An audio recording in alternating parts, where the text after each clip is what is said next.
단 한 번의 개발 경험이 없는 국가의 입장에서 보자면 어떤 기계의 실물을 본다는 것은 상당히 귀중한 경험입니다. 그 실물 자체로 외형을 파악할 수 있고 엔지니어의 입장에서는 대략적인 가동 메커니즘을 파악할 수 있죠. 만약 그 실물을 구매할 수 있다면 이는 금상첨화입니다. 기계를 하나하나 뜯어보고 조립해보면서 기계의 작동 원리를 모두 파악할 수 있으니까요. 아마 여러분들도 러시아와 한국 사이의 불곰 사업을 잘 알고 계실 것 같습니다. 구소련의 채무를 러시아가 무기를 넘겨주는 것으로 대체한 사업인데, 이때 러시아가 보낸 T-80U라는 전차를 분해하고 조립하면서 한국이 그 장점만을 취합해 만든 것이 바로 케이트 흑표 전차입니다. 얼마 전 폴란드가 1000대 구매하기로 한 그 주인공인데, 이 전차를 필두로 한국은 폴란드와 약 40조 원 가까운 무기 수출 계약을 체결했었습니다. 그러니 실물이 기계를 개발함에 있어서 얼마나 중요한지 알 수 있습니다. 그런데 경북 포항에 가면 실물 구경은커녕 극비리에 가동 중인 기계 소음만 들어야 하는 공장이 하나 있습니다. 사실 디시멘터리는 57만 명의 구독자를 가진 유튜브 채널이기 때문에 기업에서 먼저 촬영을 제안해 오거나 또는 제가 먼저 촬영을 제안했을 때 거절하는 경우는 많지 않습니다만, 경북 포항에 위치한 이 기업은 달랐습니다. 취재 제안에 공장은 볼 수 있지만 실물을 절대로 보여줄 수 없다는 이 기업을 자세히 알아봐야겠습니다.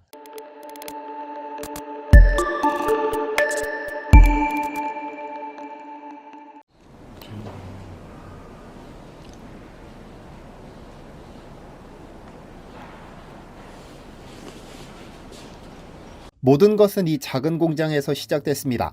한국의 산업화를 이끈 포항제철의 고장 경북 포항에 가면 20년 전부터 전 세계 모든 선진국들의 관심을 한몸에 받고 있는 작은 공장이 하나 있습니다. Future is here, 즉 미래가 여기에 있다고 자신있게 말하는 이 공장은 아무나 방문할 수도 없고 수천억 원을 공식 투자해도 절대 출입이 불가능한데요. 왜냐하면 전 세계 유일무이한 기술의 결정체가 바로 이 공장 안에서 가동되고 있기 때문인데요. 지난 2004년 산업자원부는 대한민국의 미래 성장 동력 발굴을 위한 기술 축제인 대한민국 기술대전을 개최했습니다. 이 자리에는 최첨단 신기술이 대거 공개됐는데 대한민국의 산업을 이끌어갈 신기술들이 총망라되었습니다.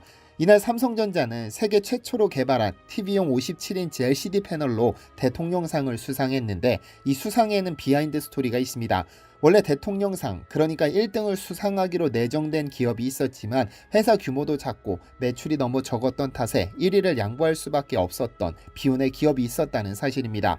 바로 테크월드라는 기업입니다. 건식 초미리 분쇄기라는 기술로 대통령상 바로 아래 금상으로 내려앉았죠. 그런데 그로부터 7년 뒤 미국에서는 이 기업이 다시 한번 언론의 주목을 받습니다. 뉴올리언즈에서 개최된 IFT 국제식품과학기술 박람회에서 70년 만에 최초로 한국 기업이 기술 혁신대상을 수상했기 때문입니다. 70년의 전통을 가진 세계 최대 식품 박람회에서 테크월드에서 이름을 바꿔 에이펙셀로 참가했는데, 기업이 보유한 건식 나노 융합 기술로 그간 불치병으로 알려진 골다공증에 전기를 마련한 획기적인 칼슘 제품이라는 극찬을 받으며 기술 혁신대상 수상이라는 쾌거를 달성했는데요. 한국에서 수상한 금상과 미국에서 수상한 기술혁신 대상에는 공통적으로 초미립 또는 나노라는 단어가 포함되는데, 도대체 이것이 무엇이길래 70년 전통의 박람회에서 대상까지 수상한 것일까요? 얼마 전 저는 경북 포항에 미국, 러시아, 중국 등 선진국보다 무려 30년 앞선 것으로 평가되는 건식 나노 분쇄기가 있다는 소식을 접했습니다. 이 기계는 세상에 존재하는 모든 물질을 1나노부터 1000나노까지 분쇄할 수 있는 세계 유일의 분쇄기인데, 2000년 빌 클린턴이 막대한 예산을 투입하겠다며 발걸음을 뗀 미국도 이 분야에 있어서만큼은 한국을 따라오지 못하게 만들었습니다. 이 기술은 에이펙셀의 강대일 박사가 개발한 것으로 미국이 국가 차원의 나노 발전 계획을 발표한 2000년에 이미 고미분말 분쇄기 밀이라는 명칭으로 특허를 출원한 앞선 기술이며, 2002년도에 마이크로 초미리 분쇄기, 2006년 극미세 분말 분쇄 처리 방법으로 특허를 출원했죠. 그래서 이 기계를 육안으로 확인하고 취재하고 싶어 회사 측에 문의했으나 답변은 단호했습니다. 기계라는 특성상 전문 엔지니어가 외형을 보는 순간 작동 원리 등의 기술이 유출될 염려가 있고, 30년 앞선 것으로 평가되는 기술이 단숨에 따라잡힐 위험이 있다는 것이 거절의 사유였습니다. 알아보니 이미 미국에서도 특허를 받았는데 에이펙셀 내에서도 선택된 극소수의 직원들만 출입 가능해 기계 자체가 아예 극비에 감춰져 있었죠. 아무리 57만 명의 구독자를 가진 채널이라도 기술 노출을 우려하는 기업에게 부담을 줄 수 없어 고작 구글 어스로 공장 부지만 감상하는 데 그치고 말았습니다. 그런데 에이펙살이라는 기업과 기업이 가진 기술을 알면 알수록 정말 대단한 기술이라는 생각이 들어 저도 실물 확인은 포기했고 인터뷰와 조사 등을 통해 오늘 영상을 제작하게 되는데요. 도대체 이 나노라는 것이 무엇이길래 이런 일이 벌어지는 것일까요? 보통 20세기를 마이크로의 시대, 21세기에는 나노의 시대라고 부릅니다.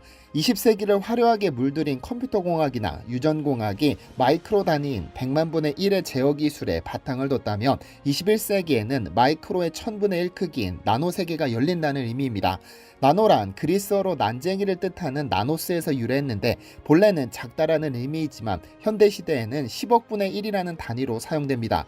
그래서 나노 세계라 하면 초미세의 세계, 원자의 세계를 의미하죠. 만약에 나노의 세계가 열려 나노 기술이 상용화된다면 인간의 눈으로는 확인할 수 없는 기계가 개발됩니다. 인체 어디든 돌아다니며 세균을 사멸하고 약물을 전달하는 로봇이 개발될 수도, 눈으로 식별이 불가능한 공격용 드론, 눈으로 볼 수 없는 크기의 암세포 파괴기구, 눈으로 식별할 수 없는 크기의 컴퓨터 등등 현존하는 모든 기술을 무용지물로 만들어버리는 완전히 새로운 세계가 열리는 겁니다. 사실 이 나노 기술이라는 것은 그 범위를 한정할 수 없습니다.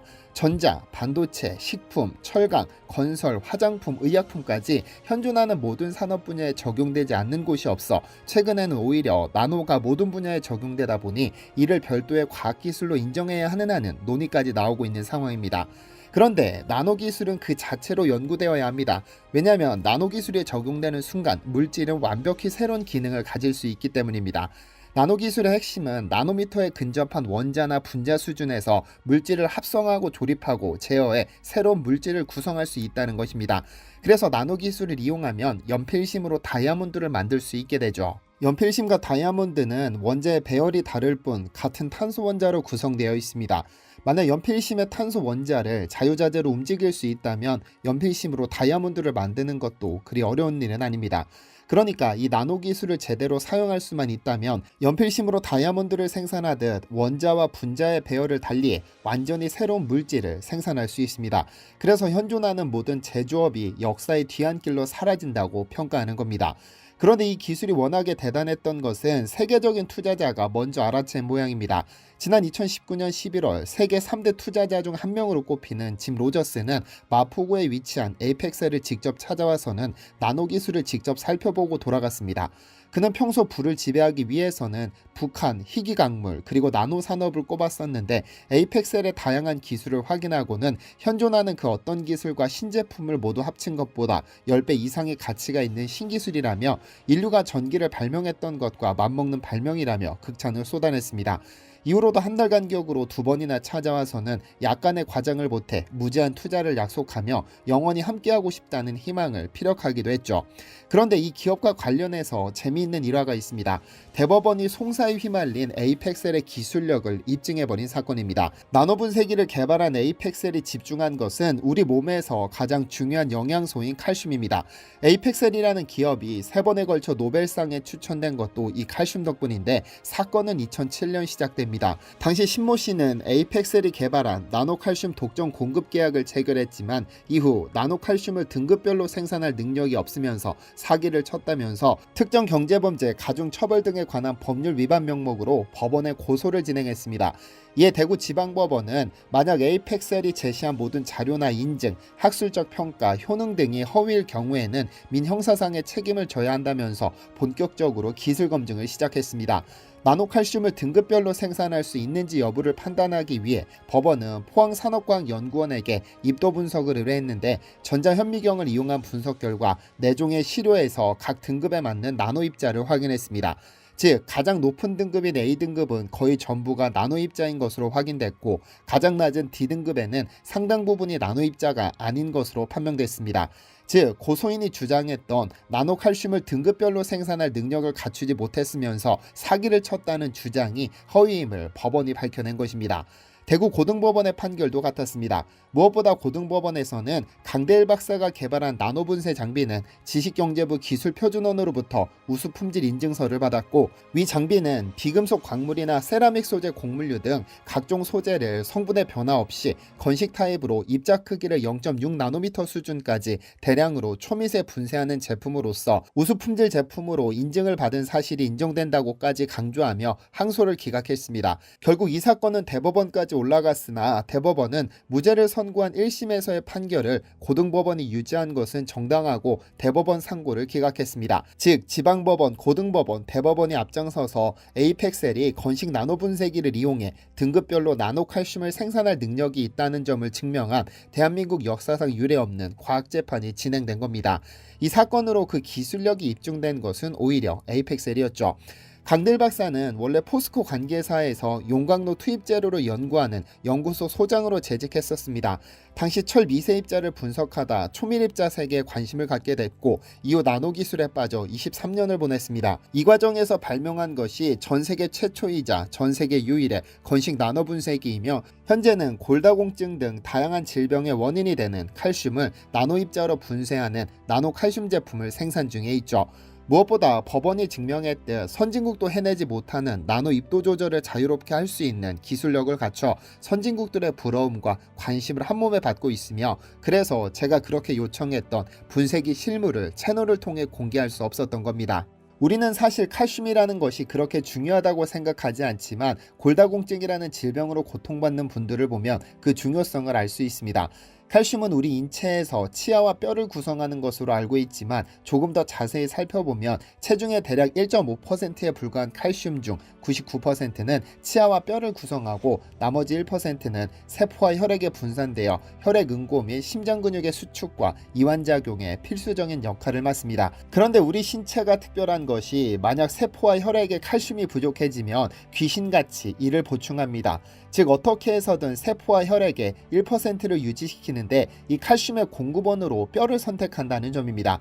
즉 뼈에 있는 칼슘을 가져와 세포와 혈액에 공급하는데 여기에서 문제가 생깁니다. 소위 칼슘 패러독스, 즉 뼈에는 칼슘이 부족하지만 혈액에는 칼슘이 넘쳐나는 현상이 생기는 것이죠. 칼슘의 과다 섭취가 칼슘 패러독스를 일으키는 것으로 생각하지만 이는 사실이 아닙니다. 이 현상을 처음으로 발견한 일본의 후지타 타쿠오 박사는 혈액에 함유된 칼슘이 8.5mg/dL 이하로 내려가면 곧바로 부갑상선 호르몬이 분비되어 뼈를 녹여 칼슘을 혈액으로 내보낸다. 뼈에서 칼슘이 빠져나가면 골다공증과 같은 무서운 질병이 되지만 뼈가 녹은 칼슘은 혈액에서 세포로 들어가면 세포 밖으로 빠져나오지 못해 세포에 막대한 장애를 입힌다. 즉 섭취한 칼슘은 세포 내외를 출입하지만 뼈가 녹아 혈액 속으로 들어간 칼슘은 세포로 들어가면 출입이 막혀버린다. 결국 세포에 칼슘이 가득 차면 세포는 터져 죽는다. 이것이 뇌세포에서 일어나면 뇌질환이 되고 신경세포에서 일어나면 신경성 질환이 된다.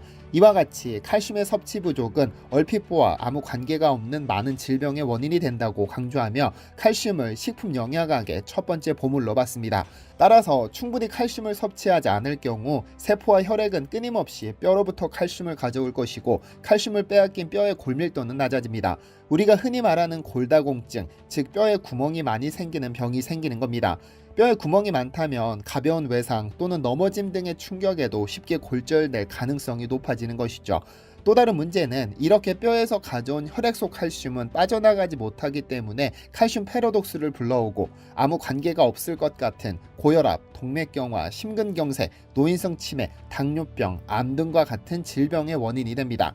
그렇다면 하루에 칼슘은 얼마나 섭취해야 할까요? 전문가마다 의견이 다르기는 하지만 보통 1000에서 2000mg으로 나타납니다. 그래서 하루에 1000mg 이상을 섭취해야 하는 것으로 보는데 한 내분비내과 교수는 특히 최대골량이 형성되기 이전의 성장기 청소년과 임산부 및 폐경후 여성 등은 1500mg 이상의 충분한 칼슘을 섭취한다고 주장합니다.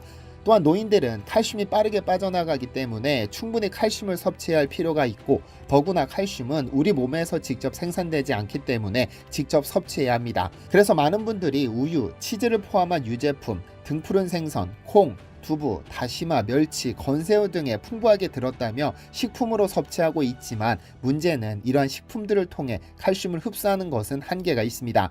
2017년 식약처가 발표한 자료에 따르면 일반적으로 칼슘은 체내 이용률이 높지 않은 영양소로서 흡수율이 최대 60%를 넘지 않으며 보통 성인의 경우 25에서 30%로 평가되고 있다.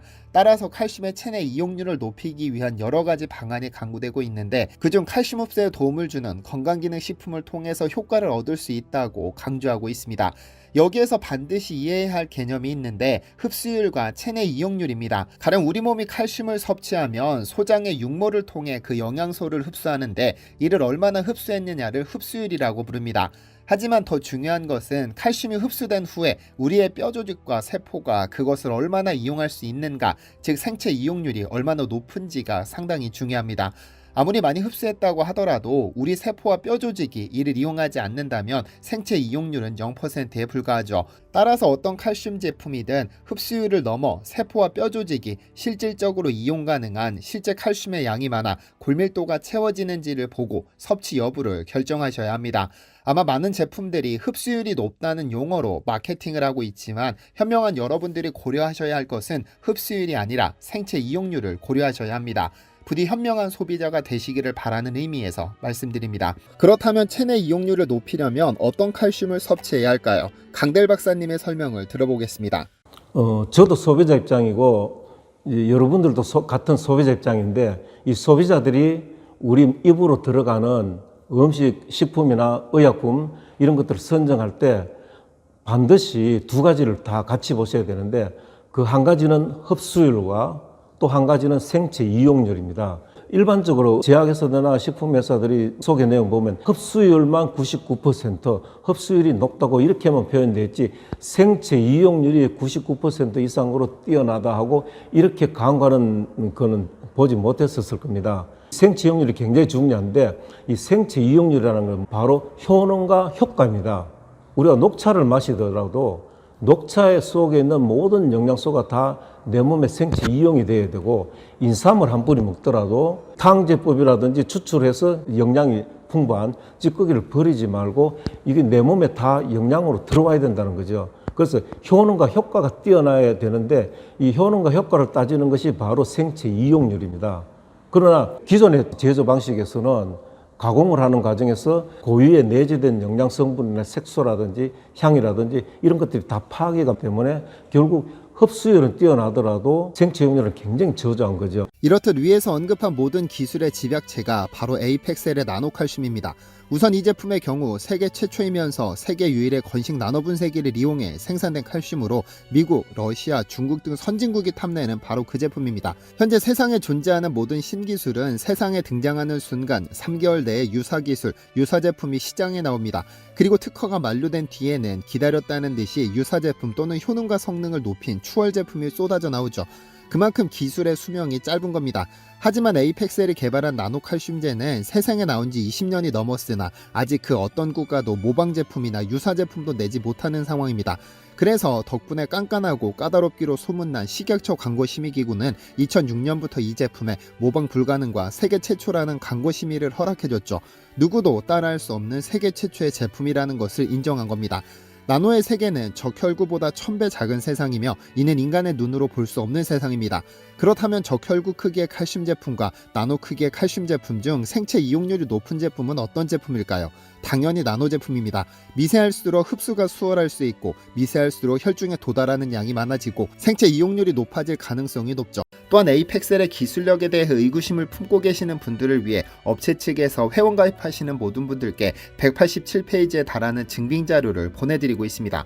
왜 이 기술을 지옥행 기술, 전세계 무릎 꿇릴 기술, 극비 무기로 불러도 무방한지 충분히 이해가 되셨으면 좋겠습니다.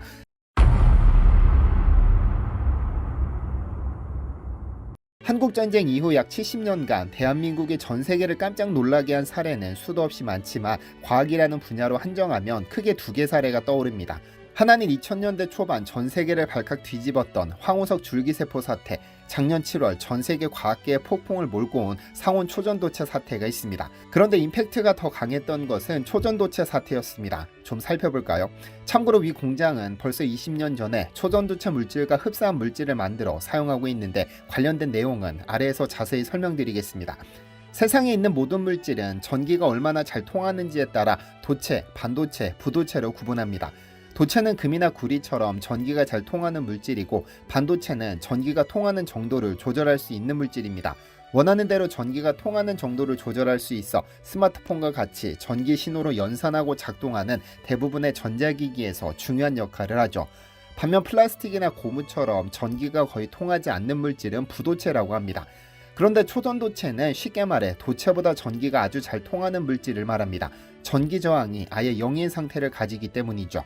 그렇다면 전기가 잘 통한다는 것은 어떤 의미일까요? 세상에 존재하는 모든 물질은 전기 저항을 지니는데 이 전기 저항이 낮을수록 전기는 더욱 잘 통합니다. 그런데 초전도체는 이 전기 저항이 제로, 즉 전기가 아무런 저항 없이 흐르는 상태죠. 스마트폰을 오래 쓰면 기기가 뜨거워지는 경험을 해보셨을 텐데 전기가 흐를 때 저항 때문에 열 에너지로 변하기 때문입니다. 그런데 초전도체는 저항이 없으니 이런 에너지 손실이 없습니다. 전기가 막힘없이 흐르는 효율의 극치라고 할 수 있죠. 이 놀라운 현상은 1911년 네덜란드 물리학자 헤이커 카메를링 오너스가 수은이 극저온에서 전기 저항이 사실상 0에 가까울 정도로 낮아지는 현상을 발견하며 알려졌습니다. 그는 이 공로를 인정받아 1923년 노벨 물리학상을 받았죠. 초전도체의 원리는 1957년 미국 물리학자인 존 바딘과 레온 쿠퍼, 존 로버트 슈리퍼가 공동으로 개발한 BCS 이론으로 완성됩니다. 이들은 특정 온도 이하에서 전자가 쌍을 이루어 저항 없이 움직이는 현상을 밝혀내며 1972년 노벨상을 수상했죠. 하지만 이들의 이론은 초전도 현상이 나타나려면 임계 온도가 영하 248도C 정도로 매우 낮아야 한다고 제안했습니다. 초전도체와 관련한 또 하나의 혁신은 1990년대에 이루어집니다. 1933년 독일의 과학자 발터 마이스너는 초전도체가 외부 자기장을 내부로 침투하지 못하도록 밀어내는 성질을 발견했습니다. 소위 마이스너 효과를 발견했는데 이로 인해 자석이 내뿜는 자기장 역시 초전도체 내부로 침투하지 못하고 밀어내기 때문에 공중부양 현상이 가능해졌죠. 시간이 흐르며 과학자들은 더 높은 온도에서 작동하는 초전도체를 찾기 위해 노력했습니다. 1986년 IBM의 뮬러와 베르노츠는 영하 238도씨에서 초전도 현상을 보이는 금속 산화물을 발견해 1987년 노벨 물리학상을 탔고 이후 임기온도는 영하 140도씨까지 올라갔습니다. 하지만 여전히 영하 140도씨는 실생활에서 구현할 수 없는 온도이기 때문에 과학자들은 계속해서 새로운 초전도체 물질을 찾기 위해 시도 중인데요. 초전도체는 현상이 아니라 물질입니다. 특정 소재들의 황금 비율을 찾아 배합하면 이 초전도체 물질을 만들 수 있는 것인데 만약 영하 140도씨가 아니라 상온에서 전기 저항이 제로인 물질을 찾으면 그야말로 세상이 바뀝니다. 그리고 작년 7월 한국 연구진이 LK99라는 상온에서 작동 가능한 초전도체 물질을 개발했다며 이를 발표했죠. 고려대 이론물리화학 연구실 출신들이 설립한 벤처기업 퀀텀에너지 연구소는 총 3단계에 걸쳐 LK99를 만들었는데 먼저 산화납과 황산납을 섞은 뒤 섭씨 영상 725도씨에서 24시간 가열해 황산화납을 제조합니다. 이어 구리와 인을 혼합해 섭씨 영상 550도씨로 48시간 가열해 인화구리를 만들죠. 이렇게 얻은 황산화납과 인화구리를 1대1로 섞어 고진공 상태의 챔버에서 섭씨 영상 925도씨로 구우면 상온에서 전기저항이 0이 되는 초전도체 물질 LK99가 만들어진다는 겁니다. 하지만 이 발표 이후 전 세계 여러 연구기관이 이를 재현하려는 실험을 진행했고 대부분의 연구에서 초전도 현상이 확인되지 않았습니다. 결국 기대와 달리 LK99는 상온 초전도체 물질로 인정되지 못했는데요. 그런데 도대체 왜 이렇게 상온 초전도체 하나로 전 세계가 들썩였던 것일까요? 이유가 있습니다. 왜냐면 이 물질이 등장하면 세계 역사가 새롭게 시작될 뿐 아니라 그 경제 효과가 무려 5,830조 원으로 추산되기 때문입니다. 왜 그럴까요? 우선 초전도체의 활용 분야는 전기가 사용되는 모든 분야에 적용 가능할 정도로 무궁무진한데 가장 먼저 전기요금이 월등히 저렴해집니다. 현재는 전기를 보내려면 송전탑과 전선에서 전기저항이 발생해 엄청난 에너지 손실이 생기는데 전기저항이 없어지면 손실 없는 100%의 전기가 전달됩니다. 그리고 무엇보다 양자 컴퓨터의 시대가 열립니다. 잘 아시다시피 현재 사용 중인 스마트폰이나 컴퓨터는 전기를 흐르게 하는 회로가 아주 복잡하고 전기저항에 의해 열이 발생합니다. 그래서 냉각장치가 필요하고 크기에도 한계가 있죠. 일반적인 컴퓨터는 10초가 소요되는 작업을 100번 하려면 1000초가 걸립니다. 상식적으로 당연하지만 양자 컴퓨터에서는 그렇지 않습니다. 2019년 구글이 개발한 양자 컴퓨터는 현존하는 슈퍼컴퓨터로 1만 년 걸리는 연산을 단 1분 40초 만에 풀어내 화제가 된 적이 있는데 현재는 그보다 8배 빠른 양자 컴퓨터까지 등장했습니다. 하지만 양자 컴퓨터에서 초전도체는 양자 소자를 구현하는 데 있어서 필수 요소이고 지금까지의 초전도체는 영하 200도씨 이하의 극저온에서만 발현됩니다. 따라서 극저온까지 낮추는 온도 조절 장치에 컴퓨터 온도를 낮추기 위한 냉각 장치 때문에 그 크기가 상상을 초월할 정도로 거대한데요. 하지만 상온 초전도체가 등장하면 양자 컴퓨터의 크기가 일반 노트북 크기로 작아질 수 있고 유지 비용까지 낮아져 현재 노트북처럼 누구나 사용할 수 있는 시대가 열립니다. 이외에도 전기차 배터리, 자기부상 열차, 의료기기, 우주항공 등등 그 활용 분야가 무궁무진하기 때문에 상온 초전도체를 개발하는 국가가 미래를 선도하게 됩니다. 하지만 적어도 지금까지는 LK99가 상온 초전도체가 아니라는 것이 전 세계 과학계의 중론이라 아쉽기만 합니다. 그런데 새로운 상온 초전도체의 가능성을 내보인 기업이 있습니다. 이미 20년 전에 개발해서 상용화한 상태인데 제 채널과 깊은 인연이 있어 소개해드립니다. 혹시 관련 연구를 하고 계신 과학자분들이나 기업들은 아래 영상을 관심 있게 보시면 좋겠습니다. 제 채널에서 종종 소개해드렸던 에이펙셀이라는 기업을 기억하시나요? 전 세계 유일의 천연물질 건식 나노분쇄기를 보유하고 있고 미 국방부 및 보건성 포함 전 세계 많은 기업들이 독점 계약을 요구했지만 한국 기업으로 남겠다며 전부 거절했던 도깨비 같은 기업인데요. 저는 개인적으로 과학기술자가 우대받고 존경받는 사회가 됐으면 하는 생각에 종종 과학자분들을 인터뷰하고 영상으로 제작하기도 했는데 제가 가장 아쉽게 생각하는 분이 바로 에이펙셀의 강대일 박사입니다. 왜냐하면 전 세계가 군침을 흘리는 나노분쇄기를 개발했으면서도 제대로 평가받지 못하고 있으니까요. 어쨌든 제가 종종 영상을 올리면서 제발 나노분쇄기의 원리를 설명해달라며 나노분쇄기 실물 영접을 부탁드렸지만 기술 유출을 우려해 거절하셨는데 이제 제 채널에서 할 수 있는 역할은 다한 것 같아 마지막으로 방송하겠다고 말씀드렸더니 나노분쇄기의 비밀을 하나 알려주셨습니다. 그런데 재미있는 것은 이분은 벌써 20년 전에 우리가 흔히 상식으로 알고 있는 많은 물리학 상식을 깬 나노자석을 개발해 나노분쇄기에서 활용하고 계셨다는 점입니다. 그리고 이 나노자석이 상온 초전도체의 새로운 가능성을 열어줄 것이라고 확신하셨는데요. 이 기술을 이해하려면 쿨롱의 법칙을 알아야 합니다. 쉽게 설명하자면 쿨롱의 법칙은 전기를 가진 물체들끼리는 서로 끌어당기거나 밀어내는 힘에 대한 법칙입니다. 예를 들어 서로 다른 전기를 가진 물체, 가령 풍선을 머리카락에 비비면 전기가 생겨나 머리카락이 풍선에 붙습니다. 반면 서로 같은 전기를 가진 물체, 가령 풍선과 풍선을 비비면 전기가 생겨나 두 풍선은 서로 밀어냅니다. 이는 자석에서 쉽게 확인이 가능한데 N극과 N극 또는 S극과 S극을 가까이 하면 청력, 즉 밀어내는 힘이 발생합니다. 반면 N극과 S극을 가까이 하면 인력, 즉 끌어당기는 힘이 발생하죠. 그리고 이들은 멀리 떨어져 있을 때보다 가까이 있을 때 힘이 강하게 작용할 겁니다. 그런데 중요한 것은 현존하는 모든 자석은 N극과 S극은 동일한 자기장 세기, 즉 가우스 값을 갖습니다. 예를 들어 N극은 1만 가우스, S극이 500 가우스, 이런 특수한 자석은 기형적인 모양이 아니면 존재할 수 없다는 의미. 왜냐하면 자석의 자기장은 N극에서 나와 S극으로 들어가고 자석 내부에서는 다시 S극에서 N극으로 흐르니까요. 그래서 자석을 아무리 잘게 쪼개도 잘게 쪼개진 파편 모두 동일한 가우스 값을 갖게 되죠. 그런데 이 모든 법칙을 무시한 자석이 에이펙셀의 나노분쇄기에서 작동 중이고 강 박사님이 알려주신 나노분쇄기의 핵심 기술입니다. 분쇄기 내에서 물론 상온에서 자기장을 정밀하게 제어해 입자를 분쇄하고 정렬하고 선별하는 기능을 하고 있으니까요. 그럼 실험 영상을 좀 볼까요? 네오디뮴 초강력 자석입니다. 양쪽 극의 힘이 가우스가 동일하다는 것을 이제 보여드리도록 그렇게 하겠습니다. 이제 철이 여기 있고, 그죠? 가까이 접근하면은, 예, 붙었습니다. 이제 3번 라인에서 이렇게 붙었습니다. 제가 이걸 보여드리는 것은 힘이 동일하다는 것을, 기존 자석은 동일하다는 것을 제가 보여드리기 위해서, 실험을 해드리는 겁니다. 다시 천천히 이제 접근시키겠습니다. 이렇게. 역시 동일하다는 것을 볼 수 있죠. 3번 선상에서 이렇게 붙었습니다. 그리고 S극이나 N극이 동일하게 이제 가우스가 나온다는 걸 이렇게 알 수 있고요. 그렇다면 제가 개발한 이 나노 융복합 기술로 만든 이 합금 소재, 이것은 4개 면이 다 각각 가우스가 다르다는 걸 한번 보겠습니다. A라고 표기되어 있는 이 면을 접근시켜 보도록 하겠습니다. 이제 점점 거리가 가까워지고 있습니다. 이제 3번을 조금 넘었네, 그죠? 이 2번 쪽으로 B라고 표기된 이 면을 한번 보도록 하겠습니다. 아까는 3번을 조금 넘기니까 붙었습니다. 근데 지금은 한번 볼게요. 이 면은, 이제 3에서 2 사이에서 이제 철이 붙었습니다. 이제 가우스가 다른 거죠. 그 다음 C면을 또 한번 보도록 하겠습니다.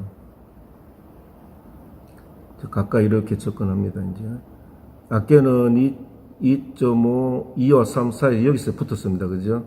근데 더 가까이 가도록 해보겠습니다. 이렇게 2번을 넘어가는 선이 더 가까이 힘없이 그냥 이렇게 약 1의 선상에서 힘없이 이렇게 붙어버립니다. 자르기. 그 다음에 이제 D라고 되어 있는, 표기되어 있는 이 부분 또 한번 보겠습니다. 이제 가까이 이렇게 접근합니다. 이렇게.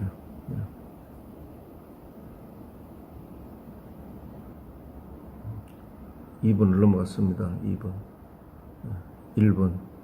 자, 1번까지 갔는데도 붙지 않습니다. 이거 보세요. 이렇습니다. 완전히 확연하게 이 4개 면이 가우스가 완전히 차이 난다는 걸 여러분들 볼 수 있죠.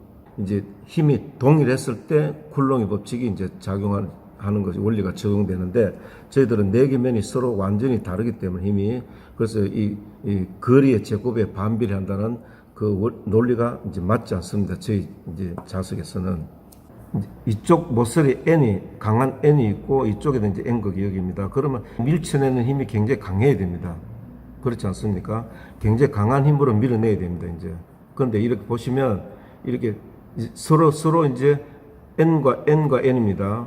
N과 N인데 서로 가까이 가도 이렇게 밀어내는 힘이 없습니다. 이렇게. 이게 제가 개발한 자석입니다. 그러면 이제 반대편은 어떻게 되느냐? N과 S가 서로 다른 반대 이렇게 붙어버리지 않습니까? 여기는 그 힘이 그대로 살아있는 거예요. 한쪽은 살아있는데 또 반대 극에서는 NS로 붙었을 때 굉장히 강한데 근데 N과 N이 서로 밀어내야 되는데 전혀 밀어내지 않고 있습니다. 이게 쿨롱의 법칙을 완전히 유의하는 겁니다. 자, 이번에는 기존 자석에 자기력이 어떻게 형성되어 있는지 그 모양을 이제 보여드렸는데, 자, 이제 기존 자석에 보시면 제가, 여기 이제 N극이라고 표기되어 있죠. 이면을 한번 이렇게 대어 보겠습니다. 이렇게 이제 자기력이 형성되어 있는 철가루가 붙은 모양이라고 생각하시면 됩니다. 이런 모양인데, 자, D면 S극 또 어떤 모양이 되는지 한번 볼게요. 자, 똑같은 모습으로 이렇게 보입니다. 이번에는 제가 개발한 자석입니다. 자, 여기 이제 A, B, C, D가 있지 않습니까? 이제 A면부터 이렇게 이제 자력이 어떻게 형성이 되어 있는지를 또 한번 보겠습니다. 자, 이런 모습입니다. A면은 이쪽에 이제 색가루들이 이제 가운데와 가쪽에 이제 쫙쫙 이렇게 몰려 있는 그런 이미지가 이제 볼 수 있습니다. 그러니까 가운데 이쪽에 이제 경계면이 이렇게 되어 있습니다. 바깥쪽에 경계되어 있고 이게 이제 A면입니다. 그리고 B면을 한번 보도록 하겠습니다. 자, B는 전혀 틀리죠. 양쪽에 이렇게 자력이 강하게 이렇게 나와 있고 가운데가 한가운데서 이렇게 또 갈라져 있습니다. 경계면이 B가 이렇고 그다음 C면은 또 보시게 되면 전혀 다르지 않습니까? 이렇게 비행 테두리를 둘러 가지고 있고 가운데가 이제 자력이 형성이 안 되어 있습니다. 이런 걸 볼 수 있지 않습니까? C 그다음에 D면 또 D면을 보니까 이제 이쪽 면만 이렇게 철가루도 쫙 몰려붙고 여기는 붙지 않습니다. 예. 이렇게 이제 완전히 4개의 면이 서로 이제 가우스가 완전히 틀리도록 이렇게 이제 개발한 신개념의 이제 자석입니다. 이제 전문가들로부터 이제 이런 질문을 이제 받게 됩니다. 이 자석이 혹시 이 작은 자석들로 여러 개를 이렇게 붙여놓고 실험하는 게 아니냐 하고 이런 이제 의심을 하고 이제 질문을 합니다. 그래서 이제 한쪽 면을 완전히 이렇게 다 공개를 시게 드리는 거거든요. 이제 여러 개를 붙여놓은 게 아니라는 걸 이제 볼 수 있습니다. 그래서 자, 이쪽을 제가 한번 이렇게 자기력이 어떻게 형성되는지 이제 이렇게, 이쪽하고 여기에 가쪽으로 이렇게 자력이 이제 강하게 몰려 있는 것을 볼 수 있지 않습니까? 자, 그래서 이제 여러 개가, 겹쳐서 만든 게 아니냐 하는 것을 다시 또 한번 보여드리겠습니다. 이게 이제 기존의 이제 자석입니다. 네오디뒪 자석을 이제 제가 이제 여러 개를 이제 이렇게 결합시키지 않습니까? 이렇게. 이걸 한번 볼게요. 또 자력이 어떻게 형성되는지. 이렇게 보시면.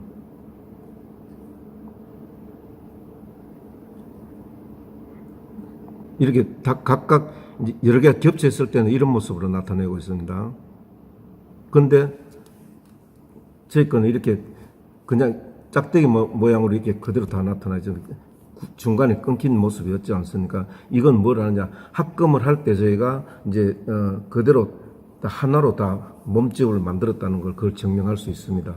위 실험 영상에서 보셨다시피 에이펙셀은 그간 상식처럼 여겨져 왔던 쿨롱의 법칙을 깨고 자석의 사면의 가우스 값을 조절한 나노 자석을 만들어 나노 분쇄기에 활용하고 있습니다. 사면에서 가우스 값을 정밀하게 조정함으로써 나노 입자들 사이의 전자적 상호작용을 변화시켜 쿨롱 반발을 약화시키고 전자들이 상온에서도 결합해 쿠퍼쌍을 형성할 수 있는 가능성을 높일 수 있죠. 강조하고 싶은 것은 에이펙셀이 초전도체 물질을 개발했다는 의미가 아니라 초전도체 물질 개발에 새로운 접근법을 제시했다.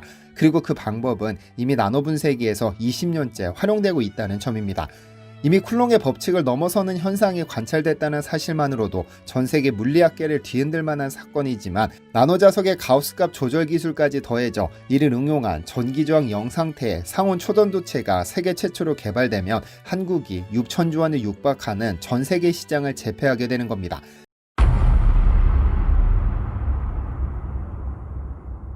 저도 나노 기술의 잠재력에 대해서는 이미 충분히 듣고 있었지만 현재 기술로 가능할까? 그리고 그럼 왜 고작 건강기능식품을 만들고 있지라며 의아했던 것도 사실입니다.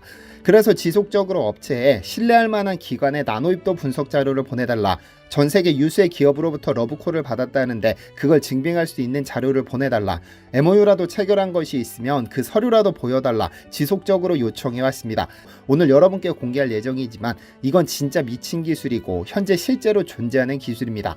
아마 이 자료가 공개되거나 이 기술을 상용화시키는 순간 한국은 남아있는 21세기, 다가올 22세기, 그리고 어쩌면 지구가 종말하는 순간까지 세계 최강대국이 될 것이라는 점에 의심의 여지가 싹 사라졌습니다. 어마어마한 파장이 생길 것으로 예상되는 만큼 심장 튀어나가지 않게 꽉 부여잡고 오늘 영상을 시청해 주시면 좋겠습니다. 그래서 오늘 영상은 강대일 박사님이 저의 의문, 구독자분들의 의문, 사기라 치부하는 이들의 의문에 답하는 형식으로 인터뷰로 진행됩니다. 우선 가장 궁금한 점은 과연 현재 모든 제조업을 역사의 뒤안길로 보내버릴 이 기술이 실존하는지에 대한 부분일 겁니다. 사실 이 부분은 박사님의 인터뷰보다는 증거자료로 설명드리는 것이 더욱 신빙성이 있을 것 같아 자료로 설명드리겠습니다. 지난 영상에서 소개드렸었지만 에이펙셀은 지난 2007년 법원에 특정 경제범죄 가중처벌 등에 관한 법률 위반 혐의로 기소된 적이 있습니다. 나노칼슘을 독점 공급 계약 받기로 한 신모 씨가 당시 나노테크월드를 고소했으니까요. 당시 대구지법은 포항산업과학연구원에 입도 분석을 의뢰해 직접 기술 검증을 시도했는데 전자현미경을 이용한 분석 결과 4종의 시료에서 각 등급에 맞는 나노 입자가 확인됐습니다. 대구 고법은 더 나아가 강대일 박사가 개발한 나노 분쇄 장비는 지식경제부 기술표준원으로부터 우수 품질 인증서를 받았고 위 장비는 비금속 광물이나 세라믹 소재 곡물류 등 각종 소재를 성분의 변화 없이 건식 타입으로 입자 크기를 0.6 나노미터 수준까지 대량으로 초미세 분쇄하는 제품으로서 우수 품질 제품으로 인증받은 사실이 인정된다고 강조하며 항소를 기각했고 대법원 역시 1심 판결을 뒤집지 않았습니다. 에이펙스는 실제로 나노칼슘을 등급별로 생산할 능력이 있었으니까요. 그런데 고법이 강조했던 기술표준원으로부터 우수품질 인증서를 받았다는 부분과 0.6 나노미터 수준까지 대량으로 초미세 분쇄하는 제품에 집중할 필요가 있습니다. 왜냐하면 그 증거자료가 있으니까요. 보시는 바와 같이 지난 2003년 9월 6일 산업자원부 산하기술표준원은 테크월드의 건식 초미세 분쇄기에 우수품질 인증서를 수여했습니다. 우수한 기계류 부품, 소재에 대한 품질을 인증하는 EM마크를 획득한 것인데 이는 아무 기계류에나 부여하는 마크가 아닙니다. 직접 전문가들이 하나하나 검증한 후에 부여되죠. 그리고 이 인증서를 부여하기 위한 검증이 포항 에이펙셀 공장에서 건식 나노 분쇄기를 이용해 실시됐습니다. 당시 나노 분야 전문가들은 광물성 일반 유황분말을 본인들이 지켜보는 앞에서 투입해 평균 입도 크기 3에서 400 나노미터 크기로 제조하라고 요구했습니다. 검증단이 보는 앞에서 요구한 사이즈로 생산되는 것을 입도 분석기로 확인하기 위함이었죠. 이들이 광물성 유황분말을 선택한 이유는 유황은 특정 온도 이상이 되면 녹아버리기 때문에 에이펙셀이 주장한 상온 15에서 25도 사이에서 나노 입자를 제조하므로 녹차나 홍삼 등등 식재료 고유의 향, 색상, 맛, 영양소들을 손상시키지 않는 가공 기술을 검증하기 위함이었습니다. 정말 상온에서 녹지 않고 뽀송뽀송한 유황 나노분말이 나오는지를 확인하려던 것이죠. 그리고 검증단이 3,400나노미터를 요구했던 것은 선진기업의 나노기술은 계면 활성제 등의 용매의 재료를 녹인 후 다시 성장시키는 바텀업 방식이므로 기술의 한계가 30나노미터입니다. 그래서 무조건 나노 크기로 만드는 기술이 아닌 원하는 나노 크기를 얻을 수 있을 정도로 기술적인 컨트롤이 가능한가를 보려던 겁니다.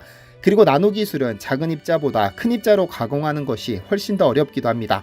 그 결과 그래프에서 보시는 것처럼 분쇄된 유황의 4분의 3이 451.9나노미터 이하임이 확인됐습니다. 그리고 전문가들의 평가는 놀라웠는데요.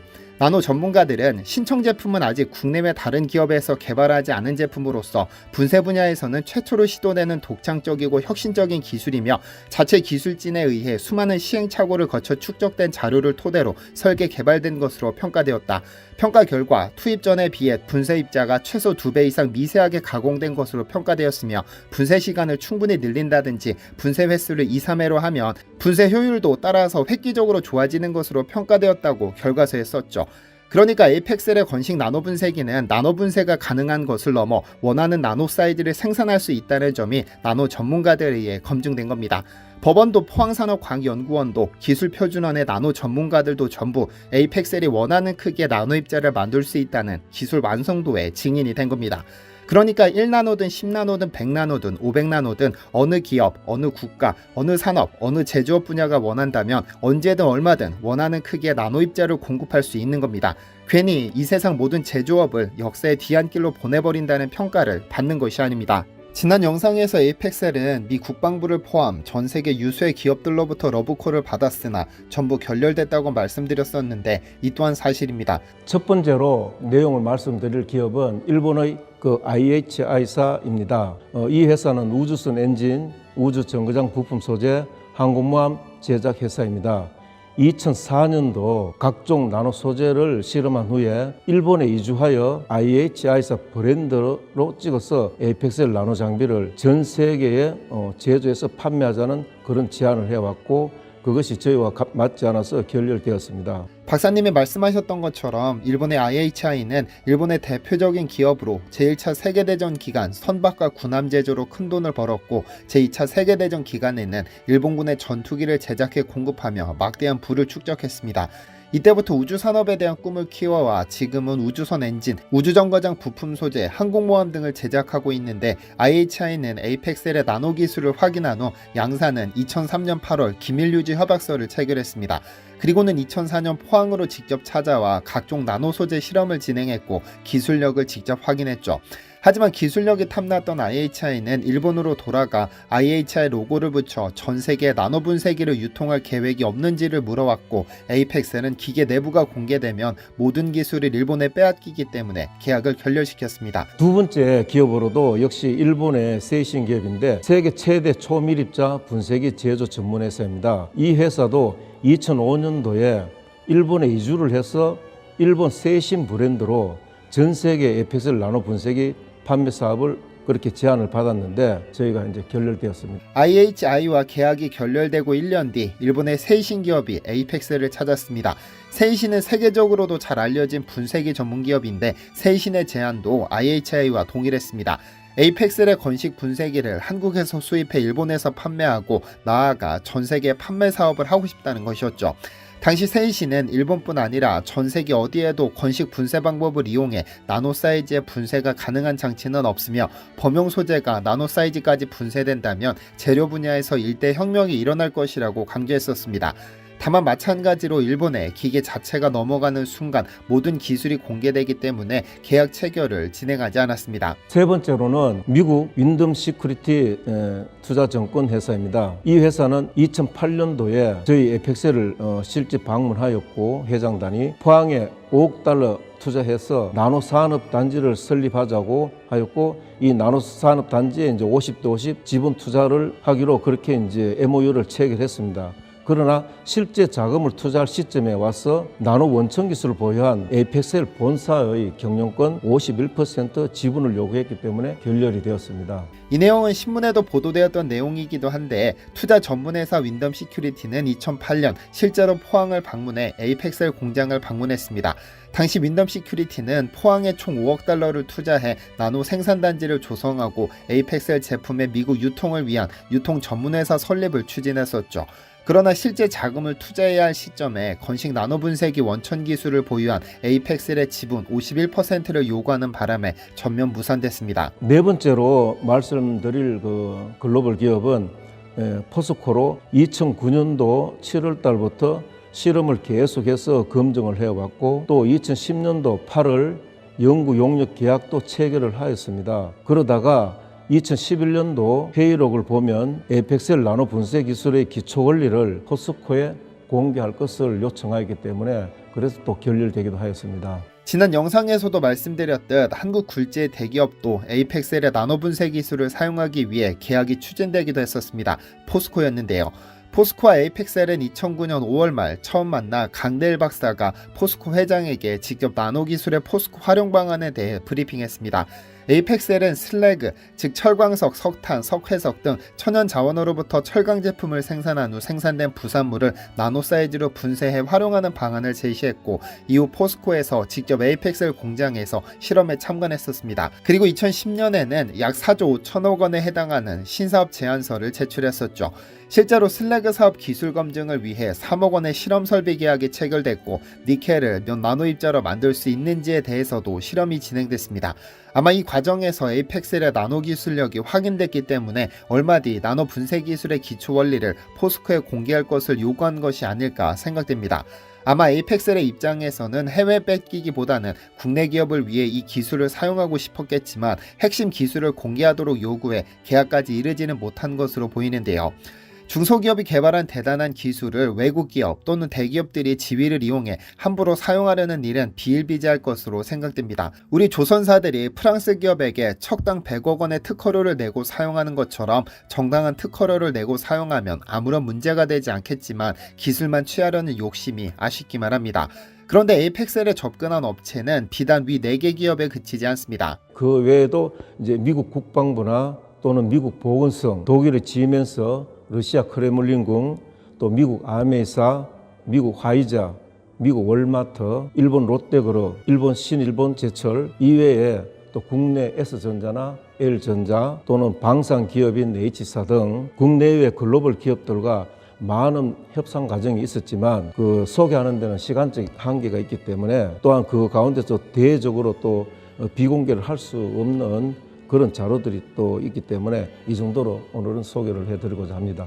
이처럼 전 세계적인 글로벌 기업들과 반도체나 태양광 에너지라든지 이런 여러 첨단 산업 분야에서 많은 실험을 진행했고 또 협상도 많이 해왔지만 결국은 기술 이전 요구라든지 또는 독소장이 가득한 계약서라든지 그런 걸 제시하든지 아니면 이제 원천 기술 뭐 또 회사 본사의 경영권 지분 요구 이런 것들로 인해 가지고 이제 저희가 항상 이렇게 결렬이 되어 왔는 거죠. 또한 2007년도 전후에 국내 최초로 대부분 과학 재판을 통해서 나노 기술을 이제 검증을 받았습니다. 그러나 견제와 법정 시비로 약 한 10여 년 가까이 정상적인 경영을 할 수 없는 환경에서 에이펙셀이 독자적으로 할 수 있는 사업을 선택한 것이 인간에게 반드시 필요한 칼슘을 나노화시키는 것이 인류 건강을 지키고 생명 연장의 꿈을 실현할 수 있어가지고 현재까지 이르게 되었습니다. 또 그리고 역대 이명박 정부나 박근혜 정부, 문재인 정부 때도 저희가 이제 제안을 올리면 일자리 창출이나 한국 경제 발전에 획기적인 기여를 할 수 있는 아이템이다 보니까 이제 국책과제로 이렇게 선정이 되어 왔죠. 그러나 이 기술을 검증하는 그런 기관들은 이제 대학교 나노공학부 교수들이나 전문심사위원들로 구성돼서 심사를 하다 보니까 항상 원천 기술에 대한 걸 공개를 하는 이런 조건이 항상 따로 붙어서 그래서 늘 결렬되어 왔습니다. 늘 언급하듯 세상 모든 천연물질을 나노 분쇄해 나노의 세계가 열리면 이 세상은 완전히 달라집니다. 이 세상의 모든 소재들이 전혀 새로운 형태로 탄생하기 때문이죠. 이렇게 대단한 기술이면 상용화되는 순간 노벨상은 당연한 수순일 텐데 왜 정부는 이를 국책 사업으로 끌고 가지 않는지 너무 안타깝습니다. 고작 규제와 조건 때문에 이런 기술이 20년째 잠들어 있다는 점이 아쉽기만 한데요. 글로벌 기업들이 군침만 흘릴 뿐 유사 제품이나 추월 제품은 20년째 등장하지도 못한 상황입니다. 워낙에 독보적인 기술이라서 식약처는 세계 최초와 모방 불가능이라는 광고 심의를 허락했습니다. 나노 사이즈로 만들어진 제품이라서 우리 몸에서 흡수율은 물론 생체 이용률은 상상도 할 수 없이 높죠. 나노칼슘도 대단하기는 하지만 많은 분들은 그 대단한 기술로 왜 고작 건강기능식품이냐는 질문을 했고 저 역시 이 부분이 궁금했었습니다. 그래서 단도직입적으로 물었습니다. 왜 고작 건강기능식품입니까? 25년 전부터 나노 기술이 저희들 출발하면서 왜 건강기능식품, 아니면 특히 이제 나노칼슘 분야에서 집중으로 달아왔느냐. 이제 여기에 대해서 이제 많은 이제 의구심이 생길 수 있지 않습니까? 전자반도체나 태양광이나 이쪽 분야에서는 이 다 대기업들하고 했기 때문에 다들 이제 욕심을 내지 않습니까? 그러다 보면 자국으로 이전해오라든지 아니면 아예 독점권을 다 달러가는데 그 조건들이 안 맞았던 거예요. 그래서 중소기업으로서는 감당이 안 됐죠. 그래서 우리 인체가 흡수 안 되는, 생지용이 안 되는 딱 한 가지 소재, 칼슘, 이걸 저희들 나노 기술로 응용. 그리고 중소기업이 자금이 이제 열악한 환경에서 이제 개발할 때 많은 분야를 펼쳐놓으면 하기 힘듭니다. 그래서 이제 저희가 이제 칼슘 분야를 집중적으로 달아왔고, 사실 이번 취재를 시작하며 알게 된 사실이지만 2003년 IHI사와의 협상에서 볼 수 있듯 칼슘을 만들기 위해 나노 분쇄기를 개발한 것이 아닙니다. 일례로 국내 S전자와 L전자는 인간이 발견한 물질 중 가장 단단하고 강한 물질로 알려진 탄소 나노튜브의 나노화가 가능한지 직접 탄소 나노튜브 분쇄를 의뢰했었습니다. 이에 에이펙셀은 이들을 분쇄해 사이즈별로 제시했었죠. 그러니까 녹차나 홍삼처럼 가벼운 소재뿐 아니라 인간이 발견한 가장 단단하고 강한 물질까지 나노 사이즈로 분쇄할 수 있는 능력이 있는 것이죠. 유황, 시멘트, 탄소 나노튜브 등 다양한 소재를 이용해 나노 분쇄를 하다 대기업들이 기술 이전을 요구하거나 독점권을 요구해오는 바람에 중소기업이 단독으로 진행할 수 있는 칼슘을 선택한 겁니다.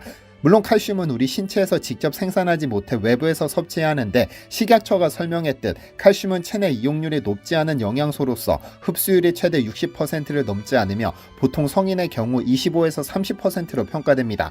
또한 우리 몸에서 칼슘이 부족해지면 특히 노인 세대에게는 골다공증이라는 치명적인 위험이 발생합니다. 대한골대사학회는 초고령 사회 건강 선순환 구축을 위한 골다공증 정책과제 보고서를 통해 골다공증 고관절은 발병 1년 내 사망률이 20%이며 고관절 골절 발생 여성 노인은 같은 연령대 여성보다 사망률이 최대 30%가 높다고 보고했습니다. 뼈에 구멍이 슝슝 생긴 노인이 실수로 낙상해 엉덩이 뼈에 골절이 발생하면 수술을 받게 되는데 회복 시간이 늦는 노인 환자의 특성상 오랜 시간 병상에 누워있을 수밖에 없습니다. 이로 인해 욕창, 폐렴, 요로감염, 하지정맥 혈전, 폐색전증 등 골다공증으로 인한 합병증이 발생하므로 위험한 겁니다. 가벼워 보였던 골다공증이 노인 세대에게는 죽음을 부르는 무서운 질병인 것이죠. 그래서 외부로부터 섭취하는 칼슘의 생체 이용률을 높이기 위해 나노칼슘을 만들기 시작한 것이고 이 덕분에 2012년 국제식품과학기술박람회에서 한국 기업으로는 최초로 기술 혁신대상을 수상했고 얼마 전 중국 정부로부터 파란모자 마크를 승인받아 중국 시장을 공략하기 시작한 겁니다. 요약하자면 에이펙셀은 고작 나노칼슘을 만들기 위해 나노분쇄기를 개발한 것이 아니라 지금 현재도 수많은 기업들과 첨단 소재와 관련된 상상을 초월하는 가격 협상이 진행 중이고 일본이나 미국, 중국 등의 기술이 넘어가지 않게 하기 위해 무려 20년을 나노칼슘 하나로 버텨온 곳이고 인류 생명 연장의 꿈에 이바지하고자 했던 중소기업 에이펙셀의 큰 꿈이었던 겁니다. 또한 에이펙셀의 기술력에 대해 의구심을 품고 계시는 분들을 위해 업체 측에서 회원 가입하시는 모든 분들께 187페이지에 달하는 증빙 자료를 보내드리고 있습니다.